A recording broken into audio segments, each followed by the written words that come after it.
Bəzən insan elə bir yerə gəlir ki, nə musiqi istəyir, nə kimisə səsini, sadəcə sakitlik. Amma o sakitlik düşündüyün kimi boş deyil. Orada yorğunluq var, qırılmış arzular, yarımçıq qalan cümlələr.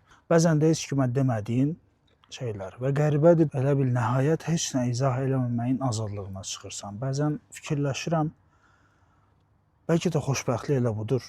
Heç kimə nəyisə sübut eləmədiyin an, paylaşmaq istəmirsən, izah eləmirsən, hətta bəzən özünə belə danışmaq istəmirsən. Sadəcə nəfəs alırsan və o an anlayırsan ki, sakitlik bəzən sükut yox, sağalma formasıdır. Hər şey səndən yorulanda, sən hər şeydən yorulanda, bax o zaman gəlir bu sakitçilik. Nə həyəcan, nə qorxu, nə də sevinç. Sadəcə bir kifayətdir artıq hissi və qəribədir bu hissin içində xoşbəxtlikdən bir pay olur. Əvvəl elə bilirdim xoşbəxtlik gülməkdir. İndi isə bəzən sadəcə daha ağrımamaq xoşbəxtliyin elə özüdür.